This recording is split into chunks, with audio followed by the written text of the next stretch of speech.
Good morning, good afternoon, good evening. Welcome to today's episode of the High Profit Event Show. Today we have a special guest, Mr. Sean Knudsen, on the line. Welcome, sir. Thank you, Rudy. So glad to be here. I appreciate the opportunity to have you here, Sean. You and I have known each other here for a couple years. And most recently, you've really been doubling down on growing your coaching business, working at live events. And I think some of the results you've produced recently are very notable. And I was really eager and excited to have you on as a guest on our show. And for our listeners here, Sean runs a warrior mindset coaching company. He also is a 22-year veteran of the United States Army, and he's been on SWAT teams, other special operations teams. He actually trained my dog as a service animal, and he's trained extra dogs. He actually trained a national champion dog as well. So Sean is a man of many seasons, of many skills, and one of which is most definitely mindset. And so Sean, I know recently you've gone to events and you've gotten praise from several people about how well you run your booths. I mean, you speak at events on the topic of mindset, and you work with entrepreneurs and business owners to help them grow their mindset and grow their companies. And you've been running booths as well, and you've been crushing it. So I'd love for you to talk about step-by-step process on what you do exactly to crush it when you go to an event or an expo and you speak and you run your booth in a way that helps you sign up clients. Absolutely. Thank you for this opportunity. This is something I have been sharing with my clients as well. So when I started going to booths, I saw that some of these booths were so fancy and they had these pillars and lights and lasers and all this just incredible stuff. And they had uniforms on the teams. They just looked so professional. But I noticed that seemed like they were almost intimidating. So one of the first things I realized is that your booth needs to be welcoming. So my booth is very simple. I have a sign up that has the Warrior Mindset Strategies logo on it, and it has a sunset, and it's a little bit unclear. And so this is one of the things that there's two schools of thought. One is, depending on where you're going, be very clear about what you do. So I do business coaching, but I do not have that on my booth. But if I was going to a conference specifically for business people, then I would make it much more clear about what I do. But because I also do some mindset coaching, I really can work with a lot of different types of people. So my booth is not really clear about what I do. And that actually brings in a lot of people because they come up and go, okay, what's going on here? And I see some of the booths where it's like an army of people in these uniforms that look perfect, and they're pretty intimidating. And I've seen people like veer around those booths because they feel like it's going to be a high pressure situation. So the first thing I do is I make my booth as welcoming as possible. So I have treats for kids. I have little gift bags for kids because I know that if the kids come up, I can talk to the parents. And even if they don't have kids, they can come up and get a treat. I'll have some sort of activity at the booth that they can do. So one of the events I went to was an energy healing conference. So I had these tarot cards where you find your spirit animal and you just shuffle through the cards and pick one and read what that animal message is for you. People absolutely loved it. And if you had a group of people, one person could be doing that and I could be engaging with whoever else is there. And as I'm talking to them, I'm not trying to sell them on anything. I'm not asking them to sign up. I'm not pushing anything. I'm asking about them. I'm getting curious. I'm finding out about what they do, what their interests are, what their business is, what are some of the challenges they're facing. I also have a sign at my booth that says, challenge me, or stump me with your business question. And the idea that see if they have something that I can't answer.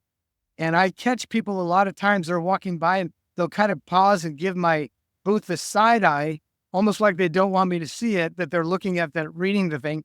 And I can just tell, and I'll say, oh, looks like you have a question. What do you got? Give me a chance. I've had some really good experiences with that where I've had people with multi-million-dollar companies that thought this guy at this booth at this event is not going to be able to help me with my question. But once I encouraged them, they gave it a shot. And then it's really easy to answer a question if you get the right information. So I start asking, okay, tell me how you're doing this. Tell me about this. And I'm able to come up with something that they're missing, that they're not seeing, because I'm looking from an outside perspective. And when I have that moment where they're like, oh, this guy really knows what he's talking about, then I say, hey, I would love to continue this conversation. Or I said, depending on the conversation, I would love to do a free session to help you get clear on your vision and purpose. If you want to sign up, I'd love to continue this conversation. And generally they sign up. Now, here's one of the things that I've found. I don't ever leave it in their hands. So I'm not a fan of QR codes, sending a text, unless you have a way to verify it right there. So if you have software that lets you know that, yes, they signed up for a session, then you're good. But you need to be able to collect their name, their email, and their phone number. And so I've just found I have a piece of paper. They just actually write it out. And then once I have that evening, while it's still, because everyone in this event is trying to get them to connect with them, to sign up for something. And so that day, that night, send them a voice message, 20, 30 seconds, with a video message. Hey, it was great to talk to you, John. I'm looking forward to, or congratulations on choosing to get clear on your vision and purpose. I look forward to meeting with you. And then I let them know my assistant, Lacey, will reach out to you on the next business day. So if this is a Saturday, it's going to be Sunday or Monday morning. But if it's any other day, she's going to reach out with you the next morning, and she's going to call them. And then we have a protocol that we use. So we call everybody twice. If they don't answer, Lacey calls them back immediately. And the second call is surprising. It gets a lot more results than the first one. Then if they don't answer, they get a phone call, or they get a text and an email letting them know who we are, reminding them about the discussion we had at the booth, that we're looking forward to meeting with them to do this free session. And then this happens again at the end of the day. So they get called again that day, 2 times, email, text message, and then we do that for 3 days. At the end of 3 days, so by this time, they've had 12 phone calls, 8 texts, and 4 emails. And if they still have not answered, which it happens, then we send them another text and email with a link, with a Calendly link, that if they change their minds, they can connect with us. And from there, they just get moved into our email marketing campaign. So we still continue to market to them, but we're just not actively calling or texting them. And surprisingly, I've had one person, after that 3-day process, when we stopped reaching out to them, they did use the link and get a hold of us to set up an appointment. So you just never know when that might work. But that's the basic process that I have used to do well. I was at an event and there were people around me that had the same ideal clients. It was a person that had a software for like a CRM, a bookkeeper. They were all interested in working with entrepreneurs. The entire time they sat at the back of their booth behind their desk and never really engaged with people. So my next tip is to stand out front. Don't be behind your desk or your whatever you have set up. Be out front, talk to people, talk to everybody. And the idea is that you're giving. So you're giving value, because so many booths are so pushy. They're trying to sell their product. They're trying to, hey, come sign, come here. They're like waving people over. Hey, come sign this, come do this, come. And it's just creates this energy that anytime you try to pull someone, they're going to pull the other way. So just create this energy that it's fun, engaging, you're building relationships. Even if somebody is not your ideal client, you can still give them value and create that relationship. And when you create this energy, I have people all the time that come to my booth several times. Like they'll be in the area again and they'll come over and have a conversation. And you do have to gauge that, because there have been times when I've been talking with somebody who just wanted to talk, and maybe my assistant had gone to the bathroom and someone else came up, and I was like, oh, I really want to talk to this person, but that is what it is. If they're meant to work with you, it's going to work out. And once I sign them up, I give them a gift. I don't know if you can. Oh, there we go. Well, if I hold it in front of my face. So it's a challenge coin, and I never use it as, I'm not trying to get them to sign up because I'm giving them a gift. They have no idea that they're getting this until after they sign up. And then, because I want them to sign up on the merits of the free offer itself. I do not want to ever bribe anybody.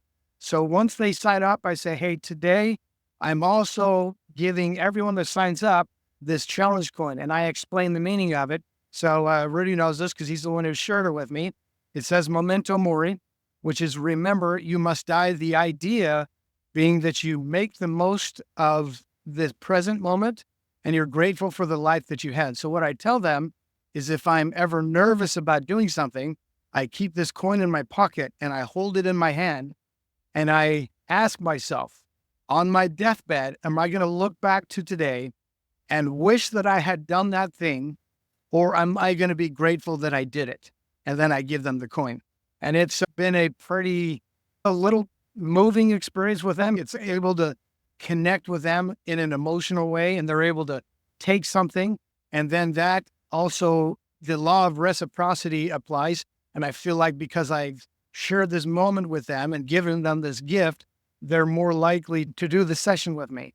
And then as we're doing the session, once we finish and I ask them, we talk about what it might look like to work together. I feel like there's that more likely to we just have this connection. So they're likely to say yes, that they would love to work with me. So that's my basic process. What questions do you have? Yeah, that was a lot there, man. I'm gonna just recap some of the things I heard.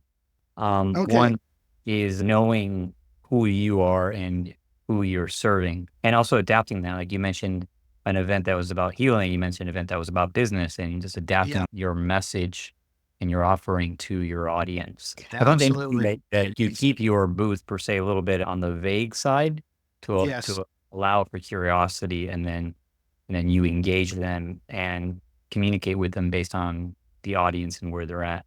Yeah. Which the second point that I think you made was around being engaging. Don't hide behind the booth. Don't sit behind the booth. Don't be intimidating, which is what tends to happen at times. But be Yeah. in front or aside and like talking to people. I like the stump me with your business question challenge that you put out there. Make it fun Yeah. for people. And then the little tweet for kids, like you look for ways to engage people, get their attention, engage them, start a conversation, and then also offering them value in the form of an individual session, one-on-one session. And I love how promptly and quickly that you collect their information and follow up with them, which I think was the third point, is follow up in a timely manner. I heard that you'll have them write their information down and you verify that it's captured, first name, last name, email, and verify the information is correct. And you let them know that you're going to reach out to them within one business day. And then you actually do, or your assistant does, actually reaches out. Yeah. So you let them know and it actually Yep. happens, which oftentimes or most times in my experience, it doesn't actually happen. And then not only does she reach out, but she reaches out consistently, like 2 calls, and that second call there's typically an answer on the second call, and attempt in the morning, attempt in the afternoon, and really working the process, and also they don't answer a text with a link so they can book themselves. So really honoring the fact that you said you'd follow up, and you do, and then ultimately have them book on your calendar. And also, once people agree to a session with you, instead of bribing them, in fact, you reward them with a gift, the Memento Mori coin. Again, they're signing on the merits of the value of having that consult with you, but nonetheless, you're giving them surprise value, added value, which elicits a little bit of reciprocity and likely, I'm guessing, will impact a higher engagement and show up rate for their Yeah. event. Yeah, so that's my recap of what I heard you say. Did I Perfect. miss anything? Perfect. Did I miss Listen, anything? no, I think you're great. On the point of leaving my booth a little bit vague, like, be very clear about who you are and your offering itself. I like to have one clean offer. It's a free offer. It's specific. I've seen booths where they're like, hey, we're doing this and you can do this. And there's so many different options. I've seen people that have done booths like we do, like it was a mindset coach that we talked about, that he has this huge like poster. It looks incredible. The booth looks amazing. And he has that he's a mindset coach and he'll help you with finances, romance, relationships, family, health, fitness, money. There's a list of like, I don't know, 15 things that he'll coach you on. And it is so general that I think it's hard to resonate with anyone. So if you can focus on what specific results are you going to be, what would do you help with? So what exactly, knowing exactly who you are and what you do, your niche, your branding, your ideal client, being clear on that, I think that's way more important than having that written on your booth. The booth should be designed to welcome people, invite people, have people get curious about what's going on at your booth. But then when they talk to you, you need to be very clear about exactly what you do and then have one specific, clear, free offer. I hear you. So to clarify, the booth can be a little vague, but you have to be clear on who you help, how you help them, and what your offer is, and keep it to a single focused offer, a single next step for them. Yeah. Yeah, that makes a lot of sense. And then as far as the sessions go, to clarify, you have them agree, hey, let's do that next step, let's do that session. So they are agreeing to that. You're not like reaching out to them afterwards to see if they want to do session. They've already agreed to. It's just a matter of working. Absolutely. Yep. It's 100%. getting that agreement Yeah. right there then. And then when you do the session, how much time do you allot for that session that when you meet with them beyond the event, after the event? So I plan for an hour for that event.